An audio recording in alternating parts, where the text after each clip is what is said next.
Queremos advertir que compartimos este texto sin ningún interés de hacer creer a los lectores de este contenido, el único interés es informar para que cada quien juzgue según su criterio.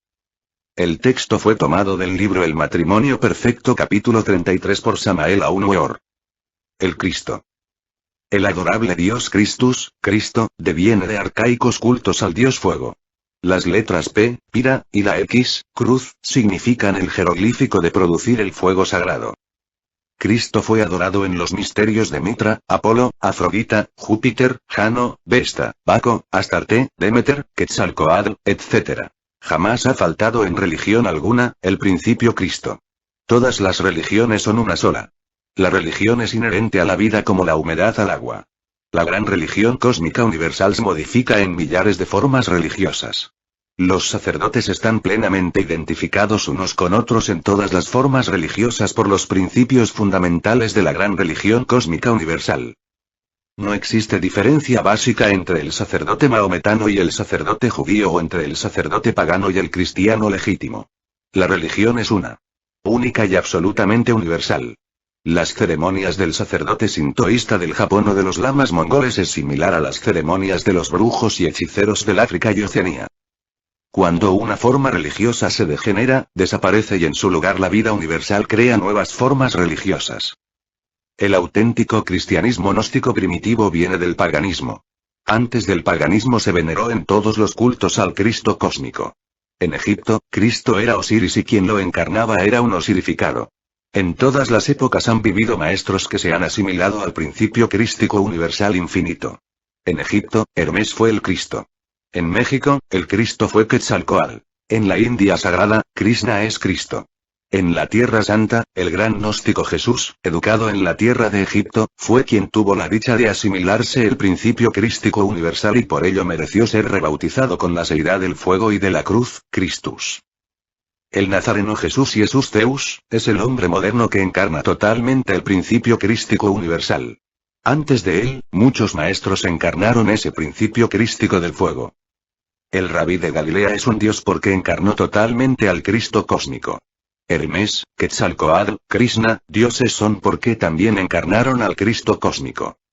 Es necesario adorar a los dioses. Ellos ayudan a sus devotos. Pedid y se os dará. Golpead y se os abrirá. El arte de producir el fuego es la magia sexual. Solo con el matrimonio perfecto podemos producir el fuego, desarrollarlo y encarnar al Cristo. Así nos convertimos en dioses. El principio Cristo es siempre el mismo. Los maestros que lo encarnan son Budas vivientes. Entre estos últimos, siempre existen jerarquías. El Buda Jesús es el iniciado más exaltado de la fraternidad universal blanca. Cuando una forma religiosa ha cumplido su misión, se desintegra. Jesús, el Cristo, fue de hecho el iniciador de una nueva era. Jesús fue una necesidad religiosa de la época. La casta sacerdotal pagana, a fines del Imperio Romano había caído en el más completo descrédito. Las muchedumbres ya no respetaban a los sacerdotes y los artistas satirizaban en comedias a los divinos rituales, motejando sarcásticamente a las divinidades del Olimpo y del Averno. Es doloroso ver cómo estas gentes imitaban al dios Baco, en una mujer borracha, y otras veces la caricaturizaban como un borracho panzón montado en un burro. A la inefable y bendita diosa Venus la representaron como una mujer adúltera que andaba en busca de placeres orgiásticos, seguida por las ninfas que eran perseguidas por sátiros al frente de Pan y Baco. Por aquella época de decadencia religiosa, los pueblos de Grecia y Roma ya no respetaban ni siquiera a Marte, el dios de la guerra. Lo representaban sarcásticamente atrapado por la red invisible de Vulcano, en instante de pleno adulterio con su esposa, la bella Venus. La forma como se burlaban del ofendido, el sarcasmo, la ironía, etc., revelan, a las claras, la decadencia del paganismo. No se salvó de la profanación ni siquiera Júpiter Olimpo, el padre de los dioses, pues lo representaban sarcásticamente en muchas sátiras ocupado en seducir a diosas, ninfas y mortales. Príapo se convirtió en el terror de los esposos, y el Olimpo, antigua morada de los dioses, en una desenfrenada bacanal. El terrible Averno, infierno, gobernado por Plutón, fuente de terror de innumerables siglos, ya no espantaba a nadie y fue entonces comediado con intrigas de todo género, sarcasmos y burlas que hacían reír a todo el mundo. De nada sirvieron entonces los anatemas y excomuniones de los sacerdotes, pontífices, mitrados, etc., etc. Ya las gentes no los respetaban. La forma religiosa había cumplido su misión y su muerte fue inevitable. La mayor parte de los sacerdotes se degeneraron entonces y se prostituyeron en los ya degenerados templos de Vesta, Venus, Afrodita y Apolo. Por aquella época fue cuando muchos sacerdotes paganos se convirtieron en vagabundos, comediantes, titiriteros, limosneros. Las personas comunes y corrientes se burlaban de ellos y los corrían a pedradas. En eso terminó la forma religiosa del paganismo romano. Ya esa forma había cumplido su misión y ahora no le quedaba más remedio que la muerte. El mundo necesitaba algo nuevo. La religión universal necesitaba manifestarse con una nueva forma. Jesús fue entonces el iniciador de esa nueva era. Jesús, el Cristo, fue de hecho el héroe divino de la nueva edad. El concilio de Nicea celebrado en el año 325 no creó un nuevo héroe, como suponen los cerdos del materialismo. En el concilio de Nicea se reconoció oficialmente una doctrina y un hombre. La doctrina fue el cristianismo primitivo, hoy desfigurado por la secta católica romana. El hombre fue Jesús. Muchos hombres se habían declarado avatares de la nueva era, pero ninguno, a excepción de Jesús, había enseñado la doctrina de la nueva era. Los hechos son los que hablan y Jesús habló con hechos. Por eso se le reconoció como iniciador de la nueva era. La doctrina de Jesús es el esoterismo crístico, la religión solar de todas las edades y siglos. El gnosticismo enseñado por Jesús es la religión del sol, el cristianismo primieval de los dioses de la aurora.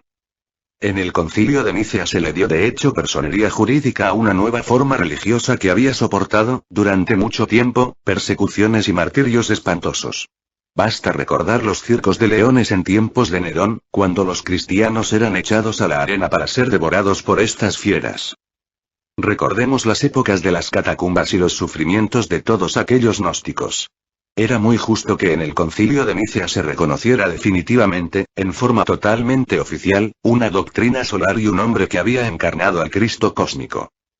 Aclaramos que los dioses santos de las religiones egipcias, griegas, romanas, ibéricas, escandinavas, gálicas, germánicas, asirias, arameas, babilónicas, persas, etcétera, no han muerto.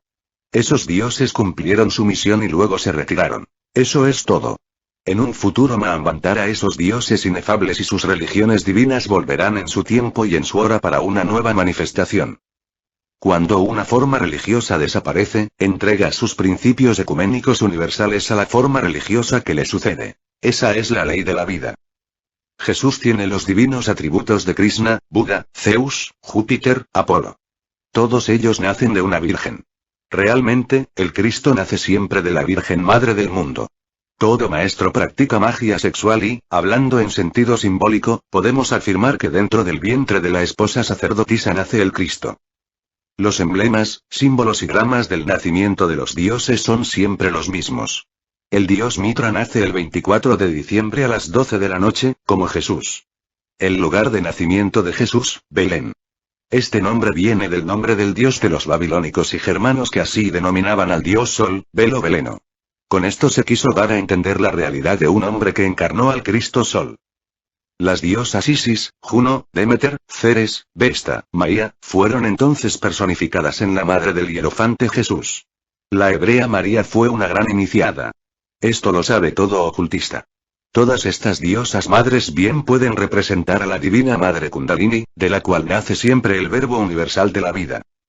Todos los santos, mártires, vírgenes, ángeles, querubines, serafines, arcángeles, potestades, virtudes, tronos, son los mismos semidioses, titanes, diosas, sílfides, cíclopes y mensajeros de los dioses, pero ahora con nuevos nombres. Los principios religiosos son siempre los mismos. Pueden cambiar las formas religiosas pero los principios no cambian porque solo existe una sola religión. La religión universal. Los antiguos conventos de monjas resurgieron en forma nueva, pero con la desgracia de que los sacerdotes medievales, no conociendo el gran arcano, solo utilizaron a las sacerdotisas para fornicar. Si ellos hubieran conocido el gran arcano, ellas hubieran cumplido una gran misión, y ellos se hubieran realizado a fondo. Entonces la forma católica romana no se habría degenerado y el esoterismo crístico resplandecería ahora en todos los templos. El esoterismo gnóstico crístico reemplazará en la nueva era acuaria a la forma católica, y el ser humano venerará a los dioses inefables. El matrimonio perfecto es el camino religioso de la nueva era. Es imposible encarnar el Cristo cósmico sin la magia sexual. El amor es la religión más elevada. Dios es amor. Ha llegado la hora de comprender a fondo el profundo significado de eso que se llama amor. Realmente, el amor es el único tipo de energía que puede cristificarnos totalmente. El sexo es la piedra del sol. El sexo es la piedra básica sobre la cual tenemos que edificar el templo para el Señor. La piedra que desecharon los que edificaban, esta fue hecha por cabezas de esquina. Por el Señor es hecho esto y es cosa maravillosa esto. Precisamente esta piedra es desechada por los infrasexuales que presumen de perfectos. Es realmente cosa maravillosa que esta piedra, considerada como tabú o pecado, o sencillamente como instrumento de placer, sea puesta por cabeza de esquina del templo. Por tanto os digo que el reino de Dios, el magis regnum o reino de la magia, será quitado de vosotros, y será dado a gente que haga a los frutos de él. Y el que cayere sobre esta piedra, será quebrantado. Y sobre quien ella cayere, lo desmenuzará. Véase Mateo, versículos 42, 44, 45, capítulo 21. El sexo es la piedra fundamental de la familia, porque sin este no existiría la familia. El sexo es la piedra fundamental del hombre porque sin este el hombre no vendría a la existencia. El sexo es la piedra fundamental del universo porque sin este el universo no existiría. La energía sexual del tercer logos fluye desde el centro de toda nebulosa, y desde el vórtice de todo átomo. Cuando esa energía deje de fluir desde el centro de la Tierra, ésta se convertirá en un cadáver. La energía sexual del tercer logos tiene tres modos de expresión. Primero, reproducción de la especie. Segundo, evolución de la raza humana. Tercero, desarrollo espiritual. El Kundalini es el mismo tipo de energía con el cual el tercer logos elabora todos los elementos de la Tierra. En la naturaleza existen tres tipos de energía. Primero, la del Padre. Segundo, la del Hijo. Tercero, la del Espíritu Santo. En la India, el Padre es Brahma. El Hijo, Vishnu. El Espíritu Santo, Shiva. La fuerza del Espíritu Santo debe retornar hacia adentro y hacia arriba. Es urgente que las fuerzas sexuales se sublimen hasta el corazón. En este centro magnético dichas fuerzas se mezclan con las fuerzas del Hijo para subir a los mundos superiores. Solo quien logre el desarrollo total del Kundalini, se cristifica totalmente. Solo quien se cristifica puede encarnar al Padre. El Hijo es uno con el Padre y el Padre uno con el Hijo. Nadie llega al Padre sino por el Hijo. Así está escrito. Las fuerzas del Padre, del Hijo y del Espíritu Santo, descienden para luego retornar hacia adentro y hacia arriba. Eso es ley. Las energías del Espíritu Santo descienden hasta los órganos sexuales. Las del Hijo descienden hasta el corazón y las del Padre hasta la mente. Retornamos con las energías del Espíritu Santo y en ese retorno hay encuentros maravillosos. En el corazón nos encontramos al Cristo, y en la mente al Padre. Estos encuentros significan regreso hacia adentro y hacia arriba. Así pasamos más allá de la cuarta, quinta y sexta dimensiones del espacio. Entonces nos liberamos totalmente. Mucho se ha dicho sobre el hierofante Jesús, pero en realidad nadie conoce su biografía personal. Existe la tendencia a castrar al hierofante Jesús. Las sectas cristianas presentan a un Jesús infrasexual, afeminado, débil pero a veces enojado como una dama caprichosa. Todo eso es naturalmente absurdo. La realidad es que nadie conoce la vida personal de Jesús porque no tenemos su biografía. Solo con las facultades de la clarividencia objetiva podemos estudiar la vida de Jesús en los registros acásicos de la naturaleza. El acasi es un agente sutil que penetra y compenetra todo el espacio.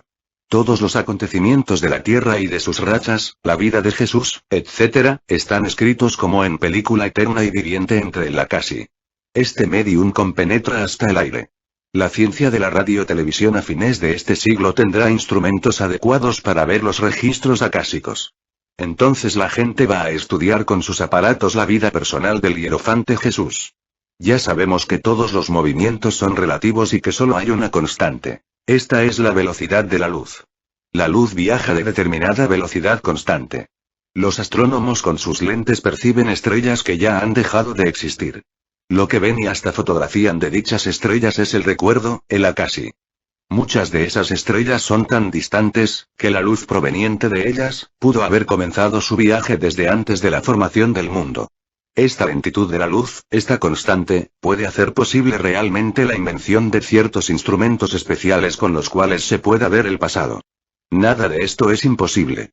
Con un telescopio especialísimo, con un aparato de radio-televisión especialísimo, podrían captarse sonidos y luz, acontecimientos y sucesos ocurridos en nuestra Tierra desde la formación del mundo. La ciencia llegará a esto muy pronto, a fines de este siglo. Entonces es cuando se va a poder escribir en un libro la biografía de Jesús. Los gnósticos, en cuerpo astral, estudiamos los registros acásicos cada vez que se hace necesario. Conocemos la vida del gran maestro y sabemos que Jesús fue realmente todo un hombre en el más completo sentido de la palabra. Jesús tuvo esposa sacerdotisa porque no era ningún infrasexual. La esposa de Jesús fue toda una dama adepto dotada de muy grandes poderes secretos. Jesús viajó por Europa y fue miembro de una escuela de misterios del Mediterráneo. Jesús estudió en Egipto, y practicó la magia sexual con su sacerdotisa, dentro de una pirámide. Así fue como recapituló iniciaciones y alcanzó más tarde la iniciación venusta. Jesús viajó por Persia, India, etc. Así pues, el gran maestro fue todo un maestro en el sentido completo de la palabra. Los 4 evangelios son realmente 4 textos de alquimia y magia blanca. Comienza la iniciación transmutando el agua de la vida, semen, en el vino de luz del alquimista. Este milagro se realiza en las bodas de Canaán. Siempre en matrimonio. Con este milagro se comienza a recorrer la senda de la iniciación. Todo el drama de la vida, pasión y muerte de Jesús es tan antiguo como el mundo. Este drama viene de las antiguas religiones arcaicas del pasado y se le conoce en todos los rincones del mundo. Este drama es aplicable a Jesús y, en general, a todos aquellos que recorren la senda del filo de la navaja. Ese drama no es la vida personal de un hombre. Ese drama es la vida esotérica de todos los que recorren el camino secreto. Lo mismo se le puede aplicar este drama a Jesús como a cualquier otro iniciado cristificado. Realmente, el drama de la vida, pasión, muerte y resurrección de Jesús, es un drama cósmico que existe desde mucho antes de la existencia del mundo. Ese drama es conocido en todos los mundos del espacio infinito. Los 4 evangelios solo se pueden conocer con la clave de la magia sexual y el matrimonio perfecto. Los 4 evangelios solo se escribieron para servir de guía a los pocos que recorren la senda del filo de la navaja. Los 4 evangelios nunca fueron escritos para las multitudes. El trabajo de adaptar el drama cósmico a la nueva edad, fue maravilloso. En este trabajo intervinieron grupos secretos de iniciados. Estos hicieron una obra espléndida. Cuando las gentes profanas estudian los evangelios, los interpretan equivocadamente. Jesús tuvo el heroísmo de asimilarse la sustancia Cristo en todos sus vehículos internos. Esto lo consiguió trabajando con Inri, fuego. Así fue como el hierofante pudo ser uno con el Padre. Jesús se convirtió en un Cristo y subió al Padre. Todo aquel que se asimila la sustancia Cristo en lo fisiológico, biológico, anímico y espiritual se convierte en un Cristo. Así, pues, Cristo no es ningún tipo de individuo humano o divino. Cristo es una sustancia cósmica que se halla contenida en todo el espacio infinito. Necesitamos formar a Cristo en nosotros. Esto solo es posible con Inri, fuego. Cristo nada puede hacer sin la culebra. Esta solo se desarrolla, evoluciona y progresa practicando magia sexual. Quien forma a Cristo se convierte en Cristo. Solo Cristo puede subir al Padre. Este último tampoco es ningún individuo humano o divino. El Padre, el Hijo y el Espíritu Santo son substancias, fuerzas, energías trascendentales terriblemente divinas. Eso es todo. Lo que sucede es que las gentes desgraciadamente tienen una marcada tendencia a antropomorfizar a estas fuerzas de tipo superior. Jesús vivió el drama de la pasión, pero no es el único que lo ha vivido. Antes de él, algunos iniciados como Hermes, Quetzalcóatl, Krishna, Orfeo, Buda, etc., lo vivieron. Después de él, algunos otros lo han vivido. El drama de la pasión es cósmico. La síntesis de todas las religiones, escuelas y creencias es el Cristo y la magia sexual. A nadie perjudica el matrimonio perfecto. Todos los sacerdotes de todas las religiones, los preceptores de todas las escuelas, los adoradores del Cristo, los amantes de la sabiduría, pueden recorrer la senda del matrimonio perfecto. La síntesis no daña a nadie y beneficia a todos. Esta es la doctrina de la síntesis. Esta es la doctrina de la nueva era. Los miembros de todas las escuelas, religiones, sectas, órdenes, etc., bien podemos ponernos de acuerdo sobre la base del matrimonio perfecto para fundar una nueva civilización basada en la sabiduría de la serpiente. Necesitamos una nueva civilización cuyo fundamento sea el matrimonio perfecto. El mundo entero está en crisis y solo con el amor podemos salvarnos. Nosotros, los gnósticos, no estamos contra ninguna religión porque esto sería absurdo. Todas las religiones se necesitan. Todas las religiones son manifestaciones diversas de la religión cósmica universal infinita. Lo grave, lo lamentable sería un pueblo sin religión. Creemos que todas las escuelas y sectas cumplen su misión enseñando, estudiando, discutiendo, etc. Lo importante, y eso es lo fundamental, que la gente siga la senda del matrimonio perfecto. El amor no perjudica a nadie, no daña a nadie. La gnosis es la llama de donde salen todas las religiones, escuelas y creencias. La gnosis es sabiduría y amor. Aquellos que creen llegar a la cristificación con el tiempo y mediante la evolución, reencarnándose y ganando muchas experiencias, están de hecho equivocados. Esos que así piensan están aplazando el error de siglo en siglo, de vida en vida, y la realidad es que al fin se pierden en el abismo. Nosotros, los gnósticos, no negamos la ley de la evolución. Únicamente afirmamos que dicha ley no cristifica a nadie.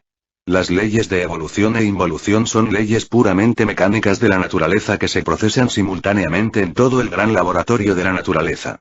Muchísimos organismos, muchísimas especies son producto de la involución, y muchos otros organismos y especies son producto de la evolución.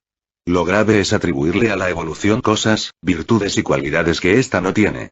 La evolución no cristifica a nadie.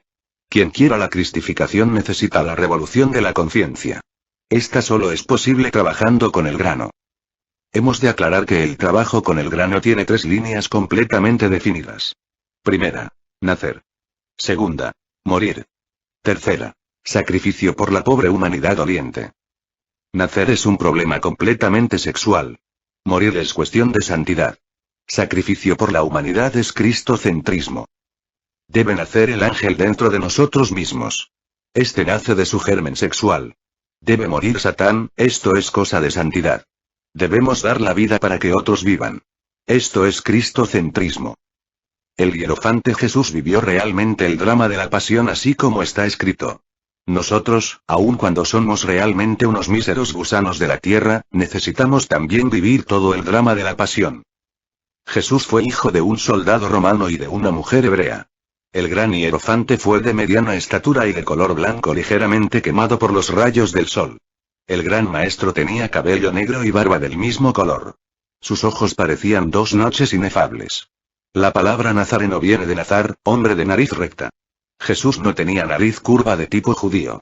El gran maestro tenía nariz recta. Esta es propia de la raza blanca europea. Jesús solo era judío por parte de la hebrea María, pero por parte de su padre era de raza blanca céltica. Su padre era un soldado romano. La esposa sacerdotisa del Maestro Jesús fue también de raza blanca y tenía grandes poderes esotéricos, como lo demostró cuando viajó con el Nazareno por los países del Mediterráneo en tierras de Europa. Jesús fue todo un hombre. Jesús no fue el castrado que presentan muchas religiones. Jesús recorrió la senda del matrimonio perfecto. Jesús formó al Cristo dentro de sí mismo practicando magia sexual con su mujer. Esto que estamos afirmando escandalizará a los fanáticos, pero cuando los científicos tengan en su poder los registros acásicos de la naturaleza, entonces las gentes nos darán la razón porque podrán ver, por sí mismas, la vida de Jesús mediante ultramodernos televisores, no importa el nombre que a esos aparatos se les dé en aquella época. En esos registros de la casi se conocerá toda la historia del mundo, la vida de todos los grandes hombres, la historia completa de Cleopatra y de Marco Antonio, etcétera, etcétera. El tiempo va pasando y los hechos demostrarán nuestras afirmaciones.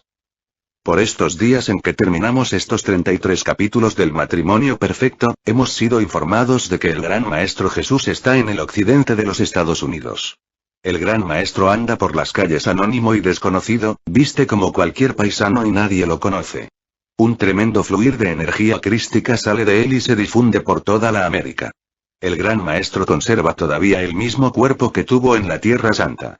Ciertamente el gran hierofante Jesús resucitó al 3er día de entre los muertos, y vive todavía con su cuerpo físico. Jesús logró la resurrección mediante el elixir de larga vida. Jesús recibió el elixir de larga vida porque se cristificó. Jesús se cristificó. Jesús se cristificó porque recorrió la senda del matrimonio perfecto. Cerramos estos 33 capítulos afirmando que en el centro de los 4 caminos llamados religión, ciencia, arte y filosofía, se encuentra la suprema síntesis. Esta es el matrimonio perfecto.